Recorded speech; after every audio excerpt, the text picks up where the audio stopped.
භාෂාව හරිම වැදගත්. අපේ අනාගතයට ඉංග්‍රීසි භාෂාව අවශ්‍යයි.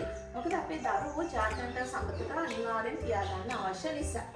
ඉතින් මම දන්නවා දෙමෝපියෝ ගොඩක් වද වෙනවා. අපේ බබාට තාම ඉංග්‍රීසි බැහැනේ. මෙච්චර කරලා තාම ලකුණු අඩුයිනේ. ඉතින් ඒ නිසා අනිවාර්යෙන් අපේ පන්තියට ජොයින් කරන්න.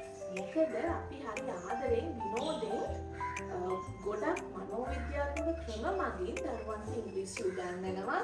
අනිවාර්යෙන් අපිත් එක්ක දරුවව සම්බන්ධ කරන්න. මොකද ඉංග්‍රීසි කියන්නේ කිසිම බයක් වෙන්න ඕන දෙයක් නෙමෙයි. ඉංග්‍රීසි හරිම ලේසි භාෂාවක්. එකම දේ තමයි දරුවන්ව තේරුම් අරගෙන ආදරෙන් ඒගොල්ලන්ට ඉංග්‍රීසි ඉගෙනුවොත් අනිවාර්යෙන් පොඩි කාලෙකින් දරුවෝ ටක්ගාලා මේ භාෂාව අහුවෙ ගන්නවා. ඉතින් දෙමෝපියනි අපිත් එක්ක කතා කරන්න WhatsApp call එකක් ගන්න message එකක් එවන්න අනිවාර්යෙන් දරුවට English හරියට උගන්වන්න අපි ලෑස්ති. This is Fun English with Dr. Kitmini.